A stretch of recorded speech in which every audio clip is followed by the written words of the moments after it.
Friends good morning. જો આજે આપણે અચાનક રાતે 10 વાગે નક્કી થયું છે બગદાણા જવાનું. અમે બંને નીકળી ગયા છીએ બગદાણા જવા.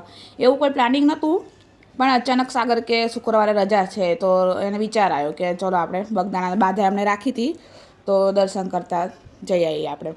બસ રાતે મેં નક્કી કર્યું, બસ બુકિંગ કરી અને અમે સવારે વહેલા 7:30ની બસ હતી એટલે વહેલા અમે નીકળી ગયા હતા. અહીંથી અમે 6 વાગે નીકળી ગયા હતા. જો ફ્રેન્ડ્સ, આ છોકરાઓનું ભવિષ્ય જોવો કે રિક્ષામાં કેવી રીતના બેઠા છે. જુઓ, આ પડે તો કોનું નામ આવે. જો ફ્રેન્ડ્સ, આપણે બસમાં બેસી ગયા હતા અને સાગર વહેલા ઉઠ્યા હતા એટલે એને બસમાં ઊંઘ આવી ગઈ. મને બી નોર્મલી આવી જાય પણ આજે ના આવી. જો આપણે ચા મંગાવી લીધી હતી, સારી હતી. જો ફ્રેન્ડ્સ, વાતાવરણ જો એટલો વરસાદનો અંધાર્યો છે ને, કાળા કાળા વાદળો થયા છે. અને આ છે ને જે ઢગલીઓ પડી છે ને એ મીઠું છે. હું પહેલી વખત આવી રીતના જોઉં છું. આ મીઠા પહોંચી ગયા છીએ બગદાણા. ચલો બાપાના આપણે દર્શન કરી લઈએ.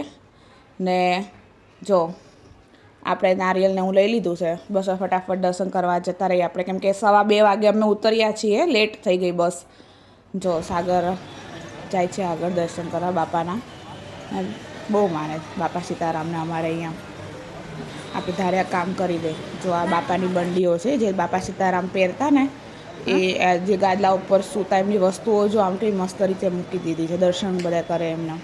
જો તમે આવશો ને ફ્રેન્ડ્સ, તમે જોશો ને તમે એટલો અંદરથી આનંદ થશે ને આપણે જો શ્રીફળ વધેર્યું હતું, સાગરે ઊભું શ્રીફળ ફાટ્યું છે. આપણે બાપાના દર્શન સફળ થયા.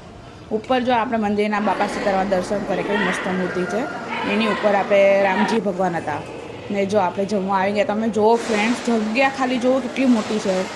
એટલી વિશાળ જગ્યા, ક્યાંય ભીડ જેવું તમને લાગે. જો આપણે શાક મોહનથાળનો લાડવો છે, દાળ ભાત બધું આપણે લઈ લીધું છે. ખીર છે, પૂરી છે, ગાંઠિયા છે.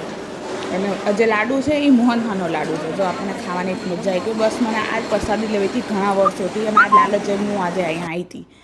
ને જો આપણે ફર્સ્ટ બાઇટ લઈ લીધું. એટલું મસ્ત સુકૂન મળે છે ને આ પ્રસાદી લઈને ફ્રેન્ડ. એટલી મજા. તમે બી આવો તો તમે બગદાણાની પ્રસાદી લેજો. બહુ આનંદ પડે. આ બાપા સીતારામની જે એ ચલાવતા હતા ને એ ગાડી. ને આપણે જો અન્નપૂર્ણા માતાનો હતો ત્યાં બી દર્શન કરી લીધા છે. ને આપણે રિટર્ન નીકળી ગયા છે. જો હજી વરસાદ એટલો જ અંધારેલો છે. રસ્તામાં હતો વરસાદ, ક્યાંક જોરદાર હતો. અને ક્યાંક અમે પહોંચીએ પહેલાં જ વરસાદ પડી ગયો છે. રસ્તામાં બી ઘણો વરસાદ હતો. અત્યારે અમે એટલે પહોંચે છે ને અમારી પહેલાં વરસાદ પડી ગયો છે. બહુ મસ્ત ઠંડુ વાતાવરણ થયું છે. જો ફ્રેન્ડ્સ, અમે ત્યાંથી આપણે બાપા સીતારામની છબી લાવ્યા છે. બહુ મસ્ત છબી. ઓરિજિનલ આપણે બાપા સીતારામનું મોઢું જોતા હોય તો બાપાના આશીર્વાદ બધાના ઉપર રહે.